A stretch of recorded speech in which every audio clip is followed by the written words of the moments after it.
Welcome, everybody, to another episode of Let's Make Dinner, your audio library of amazing dinner recipes you can always get on the table. I'm your host, Susie Weinrich. All right, we're up for a little controversial recipe today. I had no idea how much controversy surrounded cornbread, but when I posted a recipe on Pinterest about cornbread, I got all sorts of comments. I am telling you, people feel very passionately about cornbread. So what I'm going to say, the disclaimer for this episode, is that this is my take on buttermilk cornbread. If you don't like it, don't make it. Don't shame me. We love it, but maybe you won't love it. But I think it's a perfect combination of corn flavor, cornbread texture, but still enough moisture so that the cornbread is tender and not dry and crumbly. So if that sounds good to you, then I highly recommend you try this buttermilk cornbread recipe. We're also going to make a delicious honey butter to go on the cornbread. Ooh, so yummy. This is obviously not a full dinner, but it makes a great side dish for especially any soups in the fall, like chili, white chicken chili, even chicken noodle soup. Cornbread is wonderful as a side dish, kind of across the board there.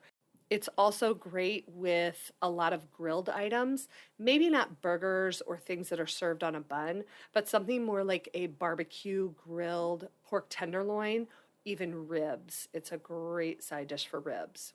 So let's get into a couple tips and tricks and myths about cornbread. And when I say myths, it's not really myth. It's just that there's a lot of different takes on letting your batter rest. So when I read on the internet about letting your cornbread batter rest before you bake it, there's all sorts of different reasons, activating the baking soda, letting the corn flour absorb the liquid. There's something about air being added. People that say it helps the cornbread rise better, especially if you're making muffins, then it will have a bigger crown. I have found that this recipe works just fine without letting the batter rest. But if you want to let the batter rest, they recommend like 15 to 20 minutes and then pour it in the pan and bake it.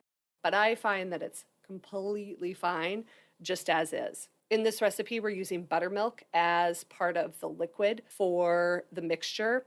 The buttermilk is going to serve two purposes. Obviously, as the wet ingredient that's mixing into the cornbread batter. Then it's also considered an acid, so it's going to activate your baking powder, which that is the difference between baking soda and baking powder. Baking soda is already activated. It doesn't need that activator. Baking powder needs an acidic activator to help it work. Otherwise, everything is pretty much straightforward for this recipe. You will need a 9-inch round baking pan or dish to make this buttermilk cornbread. You could also use a 9-inch round cast iron skillet would work here as well. Let's get into making the full recipe for buttermilk cornbread. It's actually pretty easy. So you're going to preheat your oven to 400 degrees. Then you're going to prep a 9-inch round pan by spraying it with non-stick spray. In a large bowl, you're going to stir together the dry ingredients, which is going to be 1.5 cups of medium grind cornmeal, 1 cup of all-purpose flour, 3 tablespoons of sugar. That's going to add just enough sweetness to enhance the flavor, but not so sweet that it tastes like cake instead of cornbread. 1 teaspoon of baking powder, 1 teaspoon of baking soda, and 1.5 teaspoons of kosher salt. Just stir that all together. Then you're going to whisk together the wet ingredients. And I like to do this I have a large 4-cup Pyrex liquid measuring cup, and this works perfect for this. So you're going to measure together 1.5 cups of buttermilk, 2 large eggs, and 1/4 cup of vegetable oil. Whisk that all together so the eggs incorporate into the liquid. And then what you're going to do is you're going to stir the wet mixture into the dry mixture. So pour that wet mixture right into the dry mixture and just stir until everything is wet. Don't overmix your batter. Now at this point, you can let it sit, or you can pour it right into your 9-inch round prepared baking dish and then bake it at 400 degrees for about 30 to 35 minutes. And your cornbread is ready. Let it rest for 5 to 10 minutes, and then you can cut it into wedges, like pie wedges, and serve it up. We're going to take it to the next level, and we're going to make a little bit of homemade honey butter to go with that cornbread. Super duper easy. You only need 3 ingredients to make this honey butter. And I want to talk about just a couple of the ingredients. With this recipe, we are using salted butter. I do not believe in unsalted butter. Oh my God, can't believe I admitted that in public. Unsalted butter is basically like grease to me. It doesn't taste like anything. You need that salt in there to give that butter its sweet, creamy flavor. So please use salted butter here. And then the recipe calls for a flake sea salt, like a Maldon sea salt.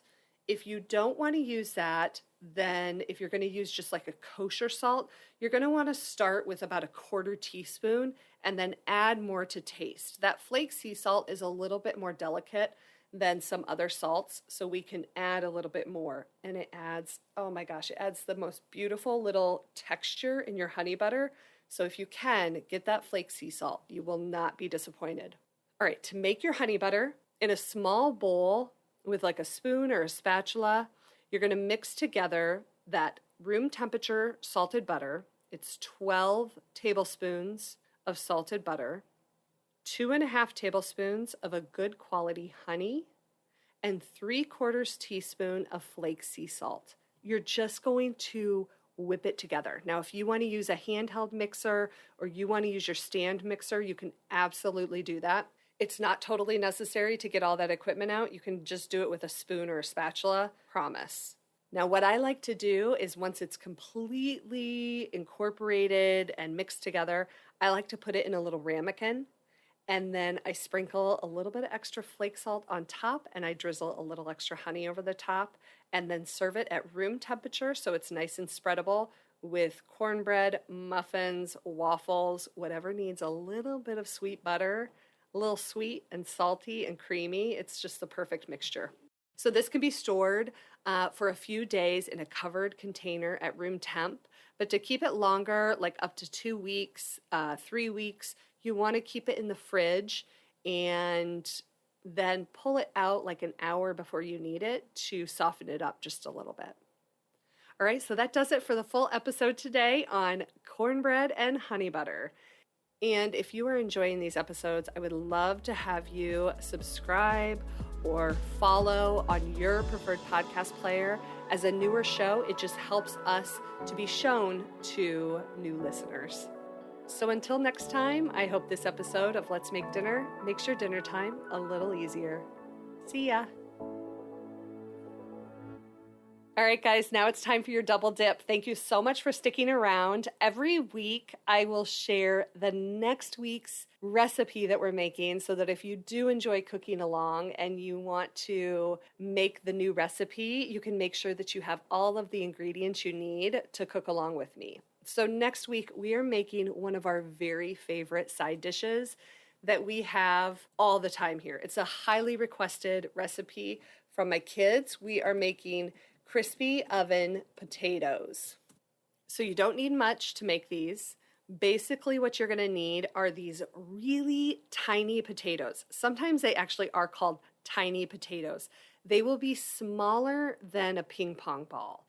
Really, really tiny. And usually they come bagged in your grocery store, so they'll be in like a, branded bag of some sort. So you'll need 1 pound of tiny Yukon Gold potatoes, 3 tablespoons of olive oil or extra virgin olive oil, then 3/4 teaspoon of kosher salt, and 1 teaspoon dried oregano.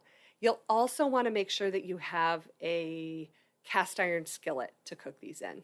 So I hope you will join me then and make these delicious little crispy potatoes, and I hope that you guys all have a wonderful week ahead.